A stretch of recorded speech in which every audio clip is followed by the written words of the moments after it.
Good evening. Today we're going to talk about the time that God provided water from a rock in the desert.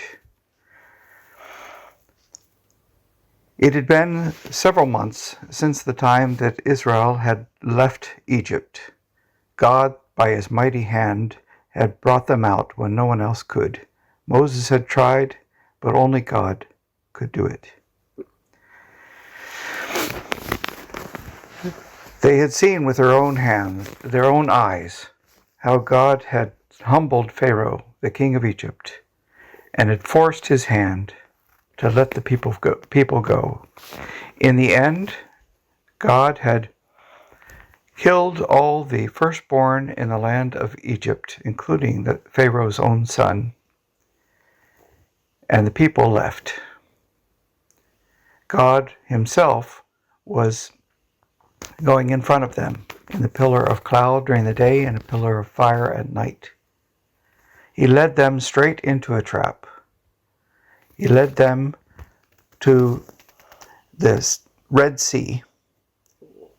There again he showed his mighty hand. There was nothing that the people of Israel could do.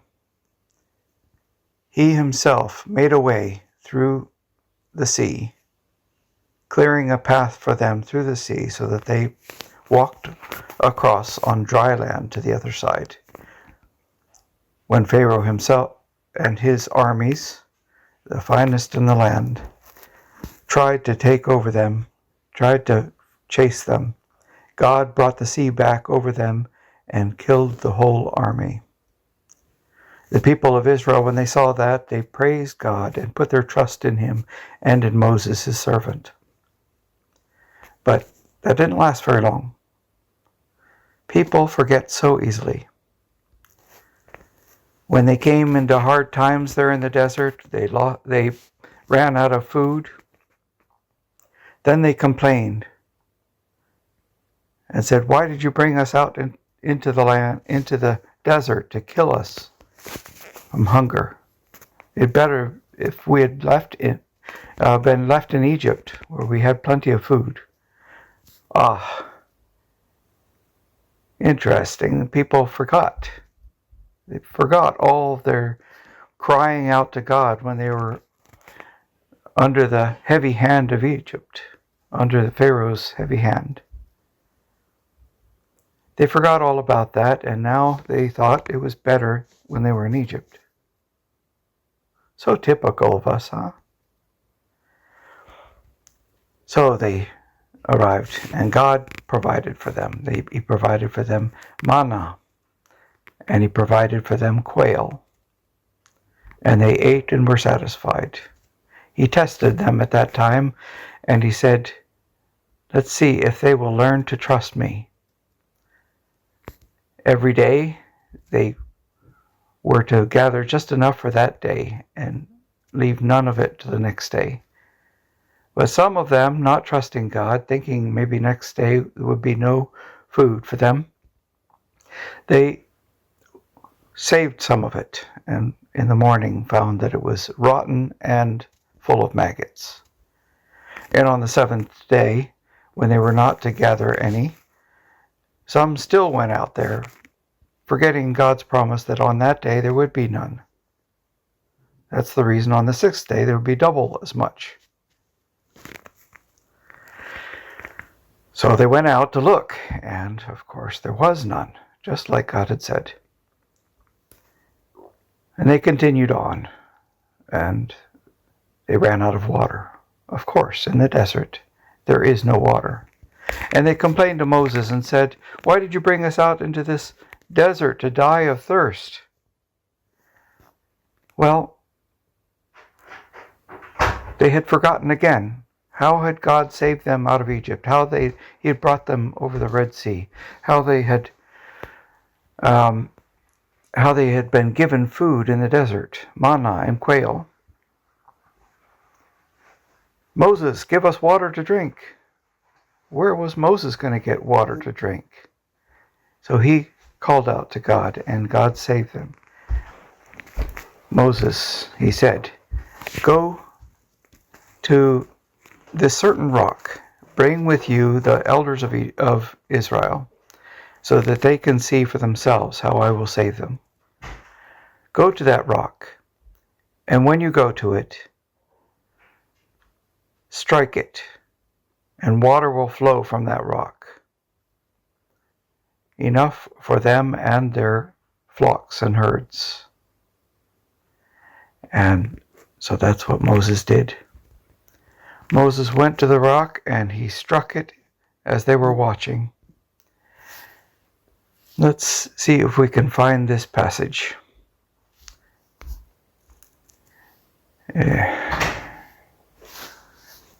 This is in Exodus. See if we can find it in chapter 18. Chapter 17. The whole Israelite community set out from the desert of Sin, traveling from place to place as the Lord commanded. They camped at Rephidim, but there was no water for the people to drink. So they quarreled with Moses and said, "Give us water to drink." Moses replied, "Why do you quarrel with me? Why do you put the Lord to the test?" But the people were thirsty for water there, and they grumbled against Moses. They said, "Why did you bring us out of Egypt to make us and our children and livestock die of thirst?" Then Moses cried out to the Lord, "What am I to do with these people? They're almost ready to stone me." The Lord said to Moses, "Go out in front of the people. Take with you some of the elders of Israel, and take in your hand the staff with which you struck the Nile, and go. I will stand before you by the rock at Horeb." Horeb is another name for the mountain Sinai. "Strike the rock, and water will come out from it for the people to drink." So Moses did this in the sight of the elders of Israel, and he called the place Massah and Meribah, because the Israelites quarreled, and because they tested the Lord, saying, "Is the Lord among us or not?"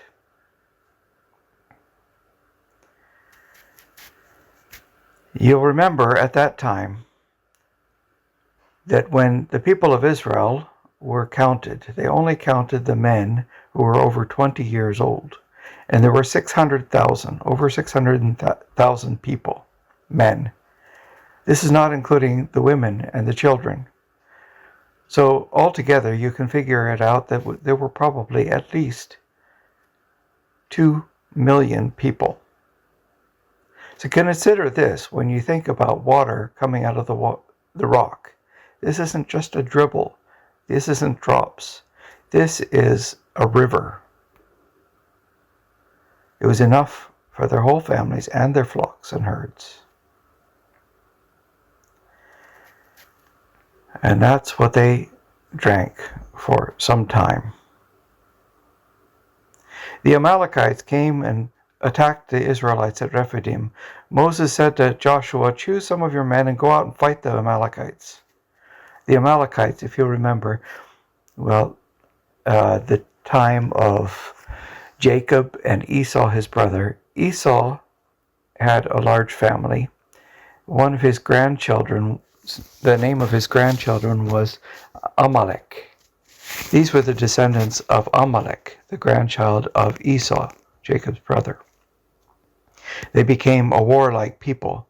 And when they saw the people of Israel, probably saw the glint of gold that they were carrying out of the land of Egypt, they saw an opportunity to attack and take things from the people. So they were attacking the outskirts of the camp. So Joshua fought the Amalekites as Moses had ordered, and Moses, Aaron, and Hur went to the top of the hill.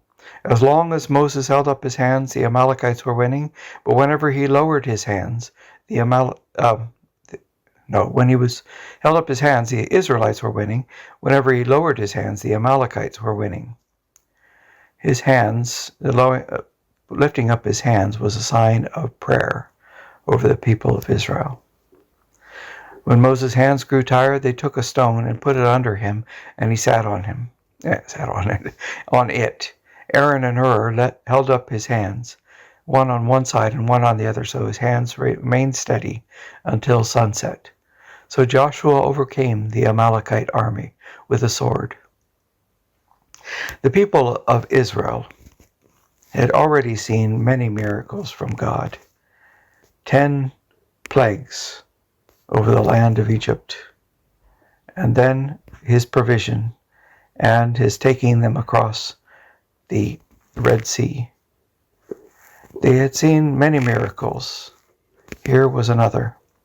God provided water for them in the middle of the desert, and he helped them so that they defeated their enemies. This was a time for the people to learn to trust God. Was he there with them or not? Was he going to provide for them or not? As we'll learn later, the people did not easily put their trust in God. They would rather put their trust in Moses, who they saw, than God, who they didn't see. This is a short lesson. The next time we're going to see, they are already here at Horeb, the mountain of God. Horeb is another name for Mount Sinai. If you'll remember back then, when God had called to Moses and said, "Go to Pharaoh and tell him, let my people go," he said that a sign for him that he would do this, that he would save the people out of the land of Egypt, was that he would come back to that same mountain, and there the people would worship God. In the next lesson, we're going to learn what happened there at Mount Sinai, Mount Horeb. Thank you. That's all for today.